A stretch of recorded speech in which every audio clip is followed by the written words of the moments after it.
안녕하세요. 현수의 재테크입니다. 오늘은 투자를 반드시 해야 하는 이유라는 제목을 가지고 한번 이야기해 보겠습니다. 얼마 전 인터넷을 하다가 이런 짤을 봤습니다. 현금은 1억을 그대로 1억으로 넣은 점, 최소한 10년 동안 연복리 예금 수익률 정도는 넣어줘야 공평한 비교가 아닌가 싶긴 한데요. 그리고 물가 상승률이 반영이 안 된 점, 또 비트코인의 시세 같은 것들을 봤을 때는 상당히 만들어진 지 오래된 것 같은 점, 그리고 또 부동산은 5배 레버리지를 넣어서 평가했다는 점에서 여러 가지 좀 문제점이 있어 보이지만 어쨌든 이 짤에서 하고 싶은 말이 뭔지는 쉽게 알 수 있습니다. 어쨌든 뭔가 하긴 해야 한다는 거죠. 통화량, 머니 서플라이는 경제 내에서 유통되고 있는 돈의 양을 말합니다.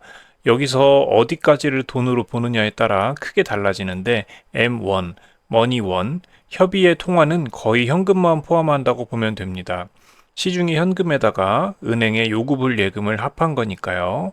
그래서 이게 M1을 그린 그래프인데 파란색으로 그려진 것이 실제 M1의 양이고 그 다음에 노란색 막대 그래프로 그려진 것이 증가율입니다. 증가할 때도 있고 감소할 때도 있었죠. M2, 머니2, 광의의 통화는 좀 더 넓은 의미의 돈을 말하는 것이고 M1에다가 MMF, 수익증권, 시장형 상품, 2년 미만 정기 예적금, 금융채, 금전 신탁 등을 더한 것을 말합니다.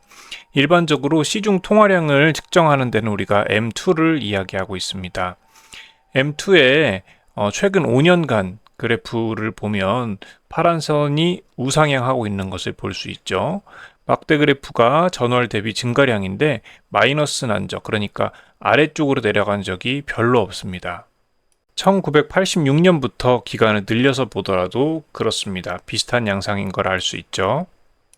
이 그래프는 미국의 M2 양을 보여주는 그래프입니다. 천천히 상승하다가 코로나 시절 2020년에서 2021년을 넘어가는 시점에 돈을 풀면서 폭발적으로 증가하는 것을 볼 수 있고 이후 금리를 인상하면서 약간 줄어들었지만 다시 상승세를 이어나가는 것을 볼 수 있습니다. 이 통화량 이야기를 왜 했는지 한번 설명을 드려볼게요. 세상에 수많은 물건이 있지만 간단하게 전 세상에 사과가 100개 있다고 해봅시다. 사과나무에서 새로운 사과가 열리긴 하지만 그 속도는 제한적입니다. 또 먹어서 없어지는 사과도 있겠죠. 그리고 이 세상에 돈은 딱 100만 원이 있다고 해보겠습니다. 그럼 사과 한 개의 가격은 10,000원입니다. 그런데 어느 날 돈의 양, 통화량이 2배가 되었습니다. 이제 세상에 사과는 100개지만 돈은 200만 원이 있네요. 사과 한 개의 가격은 2만 원으로 오르겠습니다. 2만 원이 되었다고 사과가 더 맛있어지는 것은 아닙니다. 사과는 그대로인데 가격만 올랐네요. 이게 통화량이 증가하면 물가가 오르는 이유를 단편적으로 나타내는 겁니다. 모든 정부는 완만한 물가 상승을 원합니다. 보통 선진국은 2%, 신흥국은 3% 정도를 목표로 한다고 하죠. 결국 앞으로도 통화량은 증가해 나갈 겁니다. 그래서 물가 상승률을 뛰어넘는 수익률을 내지 못하면 결국은 손실을 본 것과 마찬가지가 되는 거죠.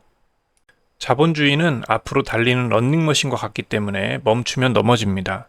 공산주의가 그랬던 것처럼 자본주의도 언젠가 실패한 정책이라는 것이 증명될 수 있겠지만 아직은 다른 대안이 없습니다. 탐욕이 인간의 본성이라면 아마도 자본주의가 인간에게 가장 잘 맞는 정책이겠지요. 자본주의 세상에 태어난 이상 내가 탐욕을 버리고 해탈해서 무소유의 경지에 오르지 않는 이상 투자는 반드시 해야 하는 일이 된 겁니다. 저는 앞으로도 어떻게 투자를 하는 게 좋을지 고민하면서 기록을 남겨갈 생각입니다. 여러분의 성공적인 투자를 기원합니다. 시청해주셔서 감사합니다.